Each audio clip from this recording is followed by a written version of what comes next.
ছাব্বিশের বিধানসভা ভোটে প্রত্যেকটি রাজনৈতিক দলই এখন থেকে নিজেদের প্রস্তুতি শুরু করে দিয়েছে। এমন সময় ক্রিকেটের 22 গজে ব্যাট হাতে দেখা গেল দিলীপ ঘোষকে। ময়দানে ব্যাট হাতে দিলীপ ঘোষ, আর তার ঠিক পেছনে কিপারে রয়েছেন বিরোধী শিবিরের এক নেতা। আর যেটা নিয়ে চর্চা শুরু হয়ে গিয়েছে, দিলীপ ঘোষ ও এই বিরোধী নেতা একসঙ্গে কি করছেন? খুব স্বাভাবিক প্রশ্ন দানা বেঁধেছে। তাহলে কি 26-এর বিধানসভা ভোটের আগে ওই বিরোধী দলের নেতা বিজেপিতে যোগ দিচ্ছেন? শুরু হয়েছে জোর জল্পনা। আসুন সেই ভিডিওটা এবার আপনাদের দেখাই।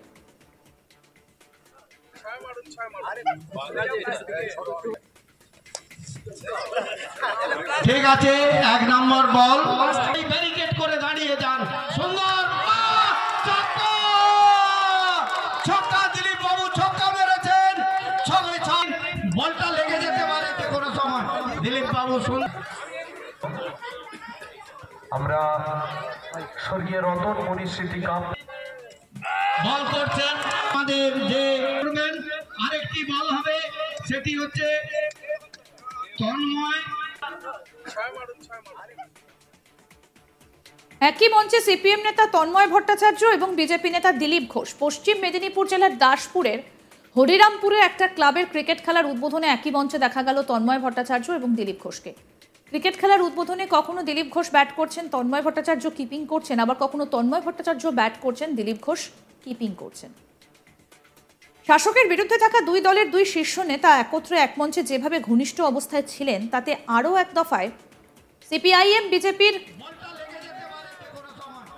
যে অভিযোগ সেটা কিন্তু জোরালো হলো, অর্থাৎ আঁতাতের যে অভিযোগ সেটা কিন্তু জোরালো হলো শাসক দলের পক্ষ থেকে।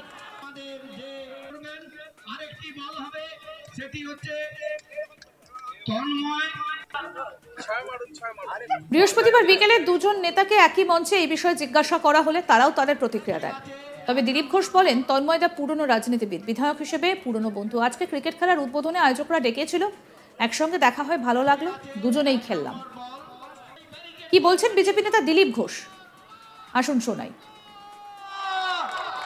ক্রিকেট টুর্নামেন্ট করেছেন তো আমন্ত্রণ করেছেন, আমাকেও, ওনাকেও করেছিলেন, এসে গেছি আমরা দুজন, এখানে দেখা হয়ে গেল। পুরনো বন্ধু, একসঙ্গে বিধানসভায় ছিলাম, তন্ময়দা পুরনো নেতা, পুরনো গল্পও হলো, একসঙ্গে খাওয়া দাওয়া করলাম। খেলাধুলা মিলেমিশে এক জায়গায় হওয়া উচিত। ঘাটালে মাস্টার প্ল্যান নিয়ে, যে মাস্টার প্ল্যানে বরাদ্দ হয়েছে, মাস্টার প্ল্যান নিয়ে এখন জটিলতা তৈরি হয়েছে। জমি নিয়ে ওটাই জটিলতা, মাস্টার প্ল্যানটাই জটিল হচ্ছে। এই রাজ্য সরকারের করার কোনো ইচ্ছা নেই, নাহলে 14 বছর হয়ে গেলো করতে পারতো না। কিছু টাকা দিয়েছে, সেগুলো খাওয়া হয়ে যাবে, কোথায় চলে যাবে। যেমন কালীন কেলেঘাই নদীর 200 কোটি টাকা গায়েব হয়ে গেল, এরও এরকম যে 300-350 কোটি টাকা বলছে অ্যালটমেন্ট হয়েছে, সেগুলো গায়েব হয়ে যাবে, দেখা যাবে কোথায় এক কোদাল মাটিও পড়বে না। রাজ্য সভাপতি হিসেবে কি এখন আপনার নাম শোনা যাচ্ছে, কি বলবেন? আমি জানি না কার কার নাম শোনা যাচ্ছে, কার নাম শোনা যাচ্ছে একটা ব্যাপার নয়। পার্টি যেটা ঠিক করবে তিনি হবেন, তিনি আমাদের নেতা হবেন।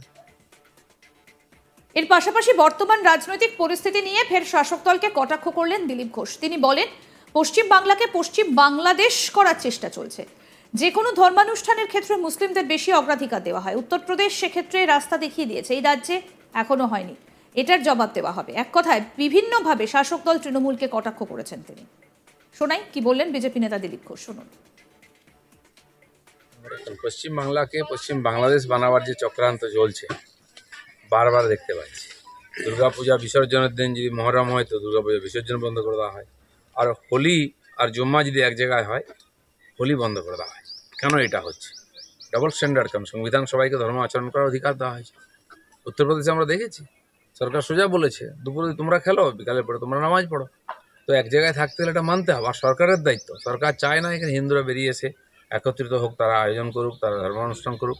মুসলমানদের বিশেষ অধিকার দেওয়া হচ্ছে, তার প্রতিবাদে আমরা আন্দোলন করছি। এবার রামনবমীতে বড় করে তার বিরুদ্ধে প্রতিবাদ হবে। অন্যদিকে সিপিআইএম নেতা তন্ময় ভট্টাচার্য নিজেও এই দুজনের একত্রে উপস্থিতি নিয়ে রাজনীতি নেই বলেই দাবি করেছেন। তার দাবি, একটা ক্রিকেট খেলার অনুষ্ঠানে উভয়কেই আমন্ত্রণ জানানো হয়েছিল, পুরনো সম্পর্ক থাকায় বেশ কিছুটা ভালো সময় কাটানো গেল। এবার শুনবো তন্ময় ভট্টাচার্য কি বলেছেন।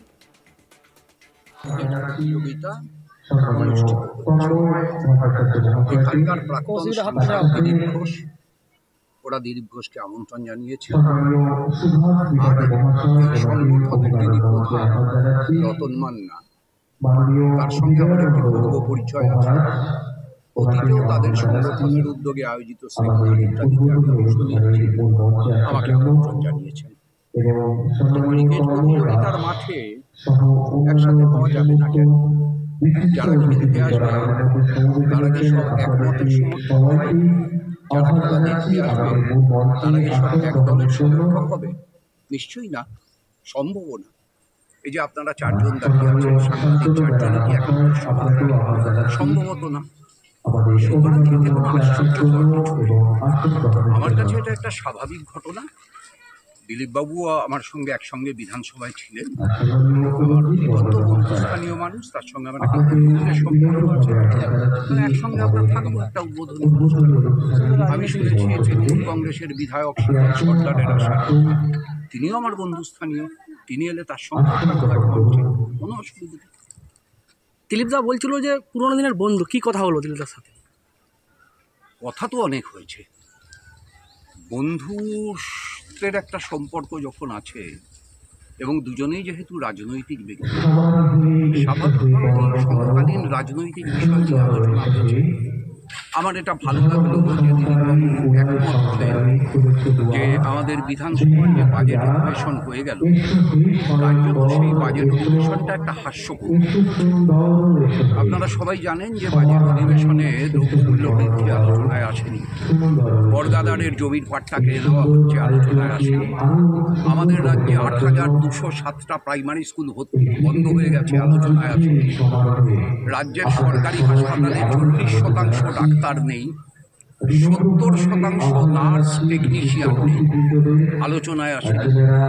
আইন শৃঙ্খলা প্রত্যেক দিন অবনতি হচ্ছে। তৃণমূল কংগ্রেসের নেতা তৃণমূল কংগ্রেসের উপর গোষ্ঠীর দ্বারা খুন হচ্ছেন। আপনারা দেখেছেন মালদায় ঘটেছে, আপনারা দেখেছেন খড়দায় ঘটেছে। এই যে এত ঘটনা চতুর্দিকে ঘটছে, বিধানসভা মানে তো দুই বিরোধী শিবিরের দুই নেতাকে একেবারে সম্মুখ সমরে এবার দেখা গেল, তবে সেটা সমর নয়, খেলার মাঠে। দেখুন, ব্যাট করছেন দিলীপ ঘোষ, কিপিং করছেন তন্ময় ভট্টাচার্য, আবার কখনো ব্যাট হাতে তন্ময় ভট্টাচার্য, কিপারের পজিশনে দিলীপ ঘোষ। কিন্তু কেন এই দুজনে একসঙ্গে, সেটা নিয়ে কিন্তু রাজনৈতিক জল্পনা শুরু হয়েছে। কারণ একই মঞ্চে সিপিএম এবং বিজেপি, যারা শাসক দলের প্রধান প্রতিদ্বন্দ্বী, একত্রে থাকলেও ছিলেন না শাসক দলের কোনো নেতাকর্মী। স্বাভাবিকভাবেই শাসক দলের বিরুদ্ধে সিপিআইএম বিজেপির এই জোট নিয়ে আরও চর্চা শুরু হয়েছে। কারণ এক সপ্তাহ আগে পর্যন্ত জেলার মকরামপুর এলাকায় এক বিজেপি মহিলা কর্মীকে নোংরামি করার অভিযোগে সিপিআইএম বিজেপি থেকে বেশি সরব হয়েছিল। আরও আপডেট পেতে দেখতে থাকুন আজ তাক বাংলা, সাবস্ক্রাইব করুন, নোটিফিকেশন পেতে বেল বাটন অপশন প্রেস করুন, হোয়াটসঅ্যাপেও ফলো করুন আজ তাক বাংলা, ভিডিওটা লাইক করুন, শেয়ার করুন, কমেন্ট করুন।